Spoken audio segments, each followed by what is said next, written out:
قربانی کیا ہے؟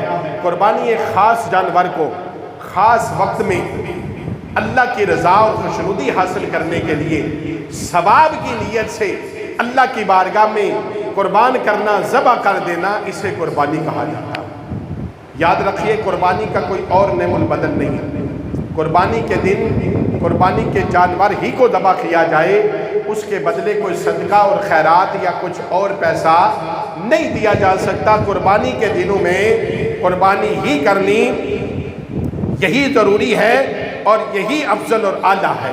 اور جو صاحب نصاب ہے وہ سب سے پہلے اس کی اپنی جانب سے قربانی واجب ہے، وہ اپنی جانب سے کرے، پھر وہ اپنے اہل و عیال اور اپنے بچوں یا دیگر جس کی جانب سے کرنا چاہے پھر وہ قربانی کرے۔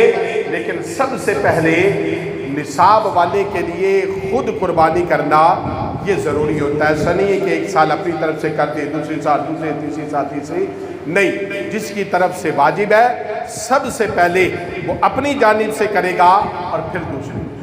اور قربانی کا جانور بے عیب ہونا چاہیے، خوبصورت ہونا چاہیے، موٹا تگڑا ہونا چاہیے، اور قربانی کے جانور کے گوشت کے 3 حصے کرنے چاہیے جو افضل اور اعلیٰ عمل ہے۔ ایک اپنے لیے رکھے، ایک رشتہ داروں کے لیے، اور ایک غرباء اور مساکین کو دیا جائے۔ اور اسی طرح سے قربانی کے جانور کی رسی ہے، چمڑی ہے، دیگر جتنی بھی چیزیں ہوں ان سب کو صدقہ کرنا چاہیے۔ اور قربانی کے جانور سے کوئی کام نہیں لینا چاہیے، نہ اس کا اگر وہ مادہ ہو تو اس کے دودھ ہو تو دودھ بھی نہیں لینا چاہیے، اس سے بھی فائدہ حاصل نہیں کرنا چاہیے۔ اور اسی طرح سے قربانی کے جانور جو شخص قربانی کرے وہ جو پہلے دن کرے قربانی تو وہ عید کی نماز کے فوراً بعد اگر قربانی کرے تو نبی کریم صلی اللہ علیہ وسلم کا معمول مبارک تھا کہ آپ قربانی فرماتے تو صبح اس دن کچھ نہ تناول فرماتے۔ آپ صلی اللہ تعالیٰ علیہ وسلم قربانی کے گوشت سے ہی روزہ افطار کرواتے۔ یہ ثواب کا کام ہے، یہ اچھا عمل ہے، سنت ہے، ثواب ہے، کوئی کر سکتا ہے تو یہ اچھی بات ہے، ثواب کا کام۔ اسی طرح نبی کریم صلی اللہ تعالیٰ علیہ وسلم نے فرمایا جو ذی الحجہ کا چاند دیکھے اور قربانی کرنے کا ارادہ ہو وہ ان 10 دنوں میں اپنے ناخن یا اپنے جسم کے اعضاء کے بال نہ اتارے۔ اور اسی طرح سے فرمایا کہ جو شخص نہ قربانی کرتا ہو وہ بھی اسے بھی چاہیے کہ وہ ان ایام میں ذی الحجہ کا چاند دیکھ کر 10 ذی الحجہ تک اپنے ناخن یا بال نہ اتارے۔ یہ اس کے لیے اجر و ثواب ہے۔ جیسے حاجی عمل کرتا ہے اور وہ نہیں بال اور ناخن حج سے پہلے اتارتا، اسی لیے تاکہ یہ ادا ہو جائے اور اس کا اجر و ثواب مل جاتا ہے۔ لیکن یہ مستحب عمل ہے، کوئی کرے تو ثواب فرض اور واجب نہیں ہے، یہ مستحب عمل ہے۔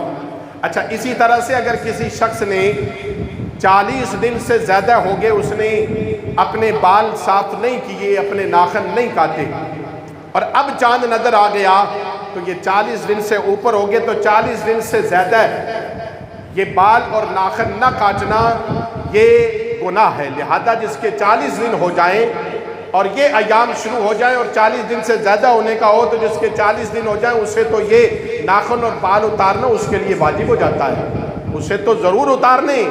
لیکن اگر کسی نے اس نیت سے رکھے ہیں اس کے 40 دن نہیں ہوئے، یہ نہ ہو کہ مستحب عمل کی وجہ سے 40 دن سے اوپر کر کے واجب چھوٹ جائے اور ثواب کے بجائے الٹا گناہ ہو، ایسا عمل نہیں کرنا چاہیے، بلکہ یہ مستحب ہے، یہ اس کے لیے ہے کہ جو اس 10 دنوں میں رکھے، یعنی اس سے پہلے اس نے بال اتار لیے ہوں اور ناخن تراش لیے ہوں، لہذا یہ عمل سب سے افضل اور سب سے اعلیٰ ہے، اسے کر لینا چاہیے۔ اسی طرح سے اونٹ 5 سال کا ہو، گائے، بھینس اور اسی طرح سے بیل یا بھینسا یہ 2 سال کا ہو، بکرا ہو، بکری ہو، دمبا ہو یہ 1 سال کا ہو، بیٹا اگر 6 ماہ کا بھی دور سے 1 سال کا لگتا ہو تو اس کی قربانی ہو جاتی ہے، اور اس سے عمر میں زیادہ ہوں تو یہ افضل اور اعلیٰ ہے۔